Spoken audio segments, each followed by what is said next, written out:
This is Judith Lay welcoming you to Manx Radio and to the podcast of this week's edition of At Your Service. Manx Radio!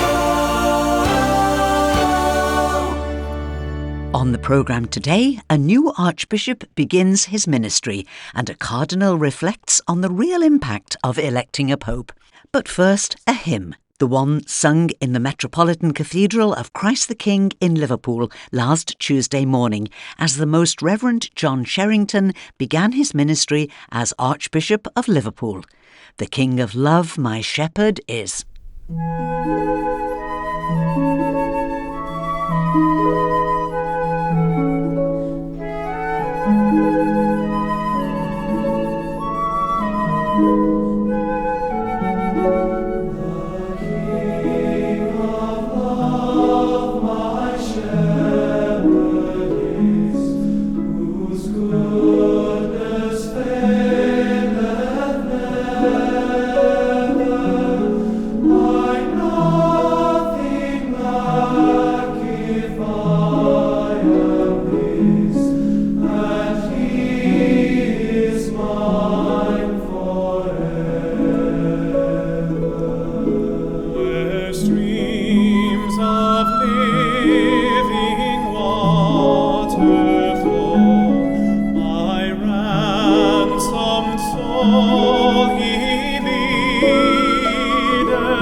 The King of Love, my shepherd, is, whose goodness faileth never.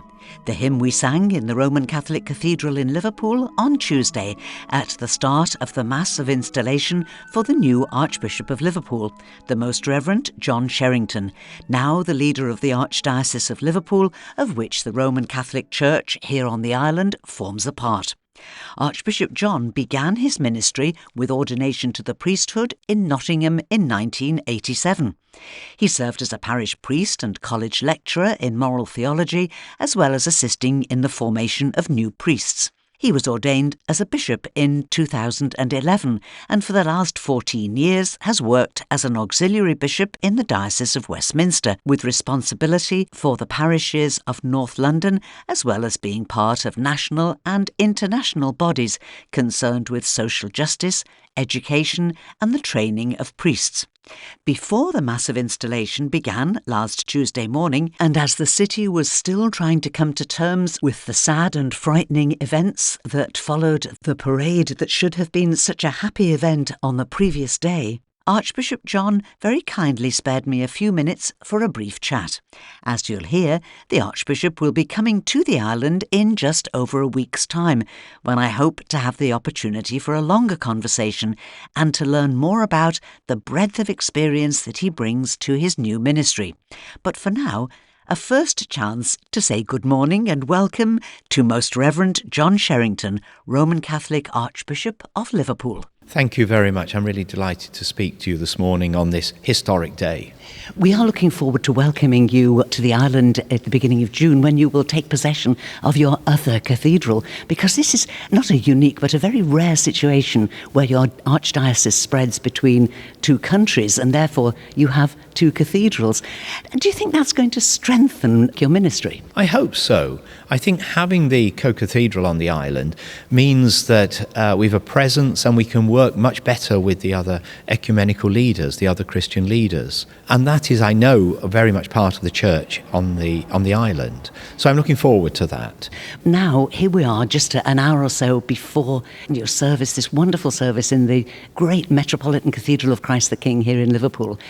How are you feeling now on the threshold of this installation? I'm feeling excited. I'm also feeling a bit nervous before the great ceremony. But my heart is very much with those who have suffered last night. I think hearing the news last night of the terrible tragedy in Liverpool after the parade and the shock. So my mind and my heart and my prayers are with those who are injured, the emergency services, the healthcare professionals, everybody who's been touched by that. So we'll pray for them today, and we'll pray for healing, we'll pray for peace.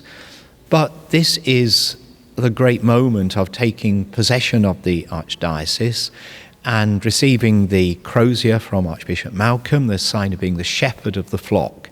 So I'm looking forward to this, and looking forward to getting to know people and building up the church in this Archdiocese and also on the island. It's a vibrant community, and we have to keep building on that and finding new ways of spreading the message of Christ. The tragedy last night, amongst what should have been a very joyful celebration, it indicates the reality of life. It's full of contrast, and that's quite a challenge, isn't it? It is, but I think there's something deeply good in human nature that brings people together in tragedy. People come together, work together, support one another, and the church plays an important role in that. So the church is a gathering place for prayer, but also the pastoral support, reaching out to families and to those in need. So for me, coming as the Archbishop, it's to learn about all those realities, those pastoral care that's exercised by the church in so many different ways. You come to us from Westminster, from a busy diocese, so you come with a huge background in city ministry, don't you? I do. I grew up in Nottingham Diocese in Leicester, and then having moved around was appointed as an auxiliary bishop in Westminster with Cardinal Vincent Nichols, who was a wonderful person to work with. So I'm used to a large city and all the diversity, the richness of a city, many different people, and I know that that's what I will find here in this Archdiocese. And so I'm looking forward to that. The service today is full of symbolism, isn't it? It even starts with you asking to be admitted to your cathedral. That's right. I stand in front of the great bronze doors that are closed, and I hammer on them, a sign that the Pope has sent a new bishop. And then the doors will be opened, and I'm welcomed by the chapter, who will then lead me up to the sanctuary. Then the Apostolic Nuncio, who's the Pope's representative in this country, Archbishop Buendia, he will read the bull of appointment that comes from Pope Francis. And poignantly, Pope Francis appointed me as the Archbishop before his death, so I'll be remembering him in my prayer. And then after that, Bishop Tom Nayland, auxiliary bishop, will present me with the Book of the Gospels as a sign of living under the Word of God. And then Archbishop Malcolm will present me with the crozier, the pastoral staff. And that's when I'm installed as the shepherd of this Archdiocese. Today's the feast of St. Augustine of Canterbury, who was sent by Pope Gregory the Great. And he came to Kent and he began another evangelization in England. Of course, already St. Patrick, St. Mackeld had been sent to the Isle of Man. You'd had the Irish, Scottish Church sending missionaries down from the north. And then it was about bringing together peace and unity in the church. So this feast is very historic in terms of that relationship with Rome and Pope Gregory, but also building bridges and building peace between different Christians and working together for the common good. Which is a message for us all. Archbishop-elect John Sherrington, thank you very much indeed for talking to me, and I wish you a very happy and blessed morning. Thank you very much. It's been very good to meet you.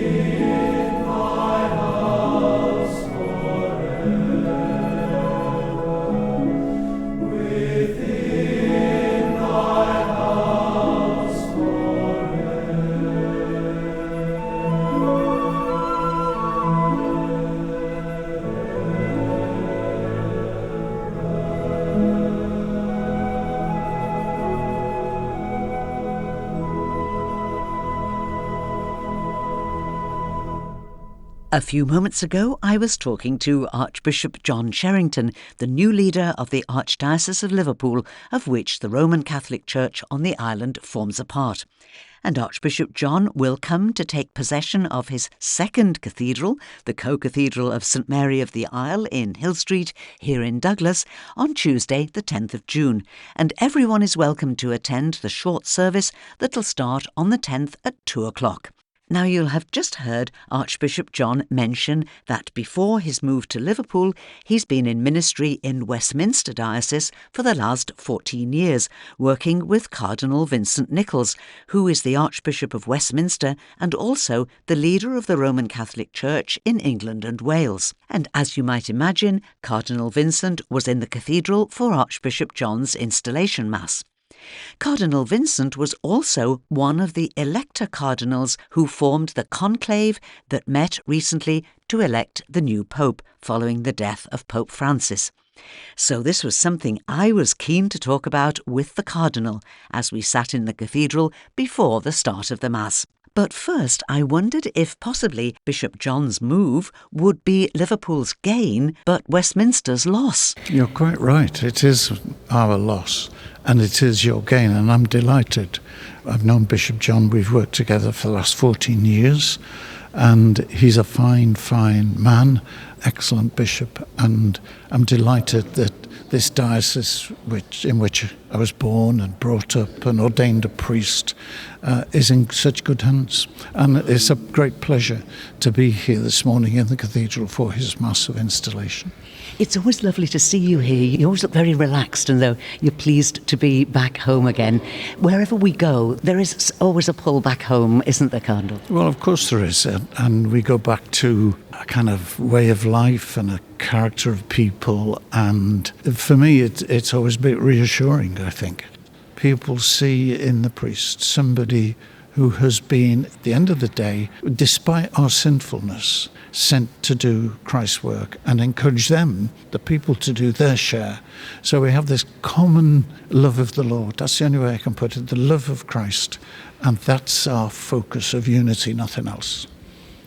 Now, just recently, Cardinal, you have been very much in the media spotlight as a cardinal elector, one of those cardinals who was in the right age bracket, young enough to go to vote for the new pope. Now, I was very touched by an interview that you gave when you said that you felt intimidated. This was before the conclave started, that you felt intimidated by the process. Of course, this is your first experience of conclave, and the same for many cardinals, I would expect.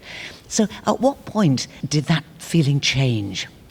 After the funeral and the burial of Pope Francis, we had 7-8 days of what they called general congregations.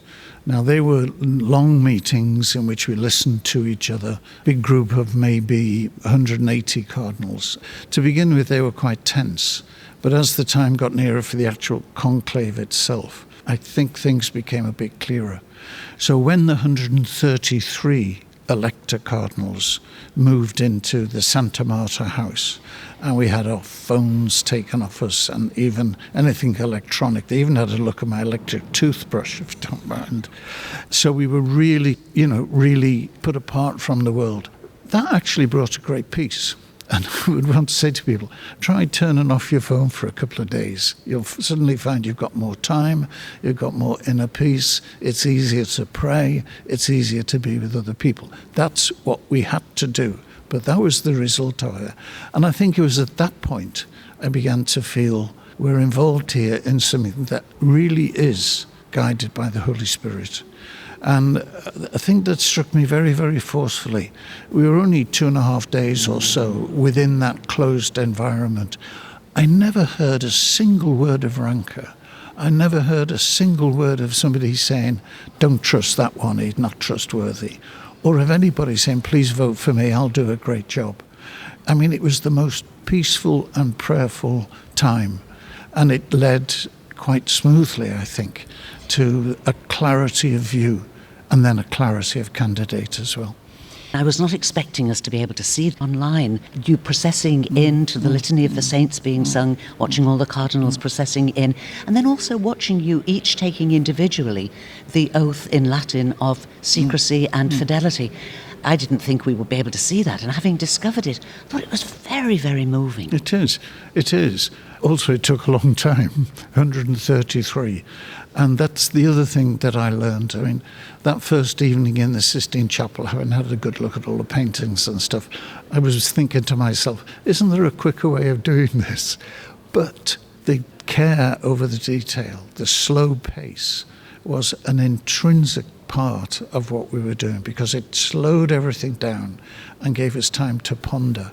And in that sense, be guided, be prompted. I think there were things in that meeting that were like a stone dropped into a pond, and it's just sent out ripples, and I could feel in myself, now that's important. That really is important. And then when you see a group move in a certain direction, and you don't do that if you're in a rush.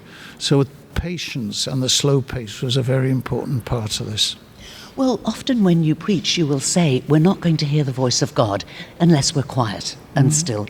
Do you think also these practices, keeping them all the same, reinforces the fact that Pope Leo is not a successor to Pope Francis? He's a successor to Peter, who was appointed by Jesus. That's the continuity, isn't it? Absolutely. And that was pointed out a couple of times by some of the early speeches that were made. And it's right, because it's the succession and the continuity that's important. I think there was also a good emphasis laid on the moments of the Second Vatican Council as well, that was something of a turning point. But the lines that come out of that are steady through Paul VI, John Paul II, John Paul I in a way, Benedict, Francis. And that's what we'll see from Pope Leo, I'm quite sure. It'll be a deepening of some of the startling impact of Pope Francis. You know, the things that he said, Pope Leo will deepen them. They're there, they've always been there. Pope Francis was a genius at capturing a whole sermon in a gesture or in a phrase. And we've got to go now deeper beyond that gesture and phrase and really understand how each of these things expresses the one solid, profound gospel of Christ, which is essentially this gospel of mercy and love and of truth. You speak very much from your heart. Do you feel in any way that the experience has not changed you, but maybe strengthened or done something to your own personal faith? Oh, yes, certainly. I'm very, very touched by the experience, partly in those ways of having a bit of space in my life, turning away from the phone for a while, having much more attention to the small promptings of the Holy Spirit, and being ready to trust the instincts of others, maybe a bit more promptly. What I've been thinking about quite a lot is that the best way to understand Pope Francis's pontificate is to go and read the last document that he ever published, which was his encyclical called Dilexit Nos, He Has Loved Us. And I think that explains and deepens everything that Pope Francis did.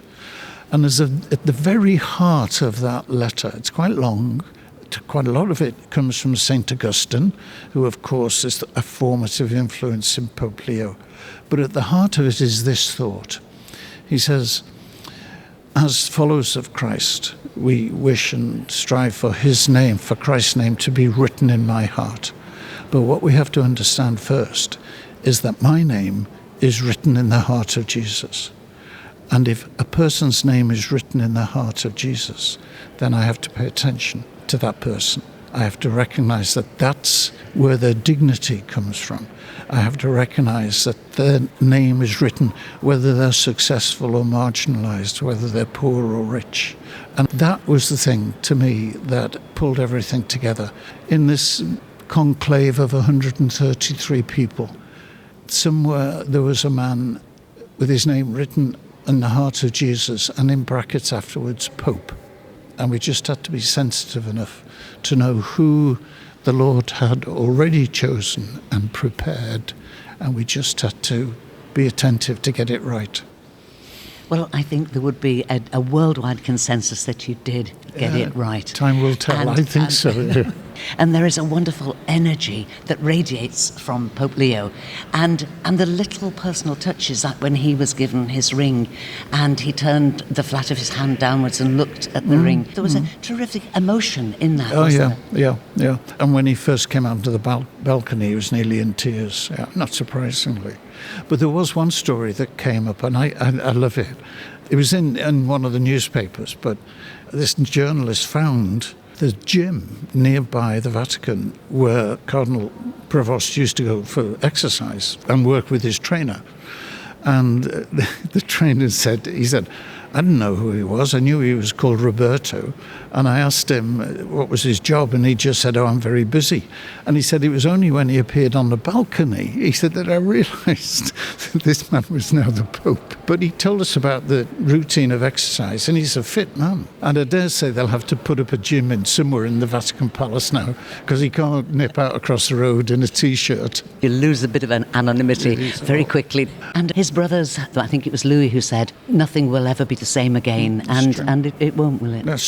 That's true, yeah. You know, sometimes people say that in the conclave was their ambition. And I've said, you've got to understand the prize for winning this election is the cross. You die to yourself. And it's not by chance that you're given another name, because in some ways, Robert Prevost is over. He's now Pope Leo, constantly. That's a huge sacrifice and a gift.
Hail Redeemer, King Divine, the choir of the Roman Catholic Cathedral of Christ the King in Liverpool, with the final hymn sung last Tuesday afternoon at the Mass of Installation, marking the start of the ministry of Archbishop John Sherrington.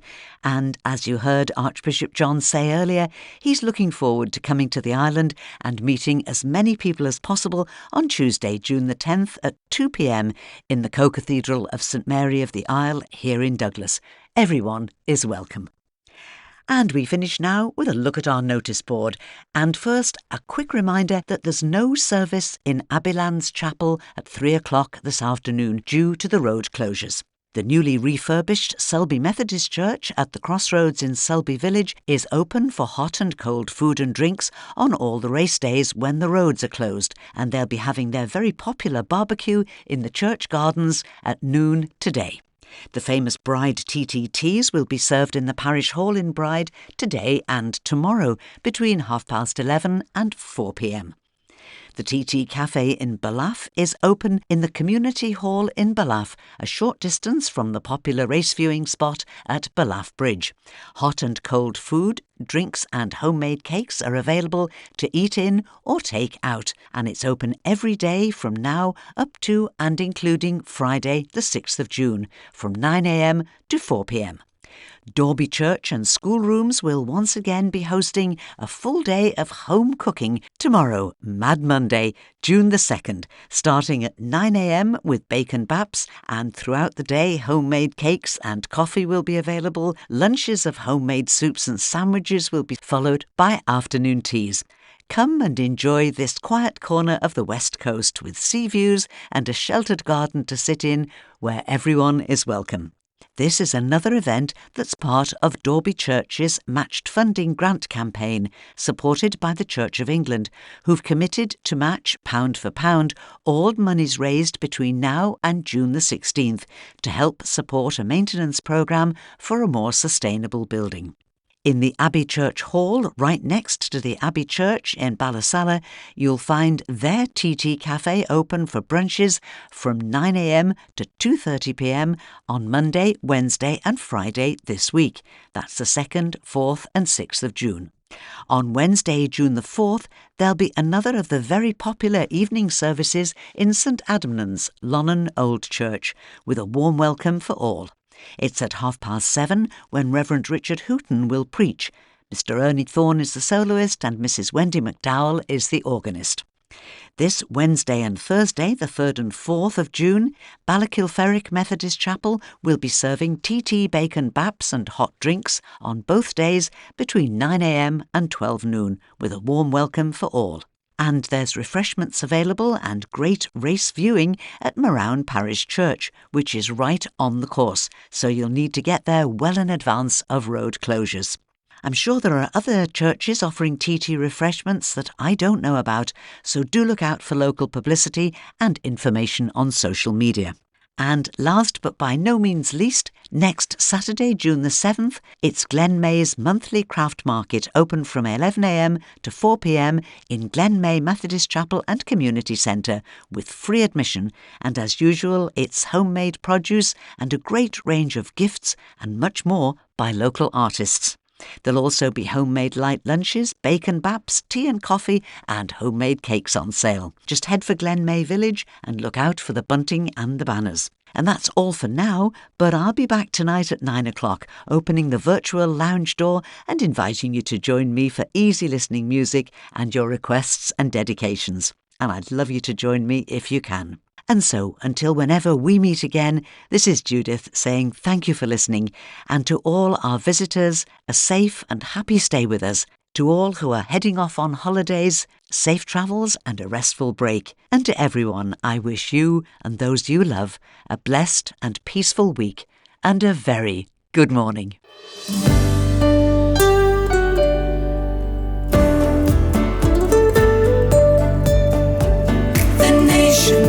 Station, Manx Radio.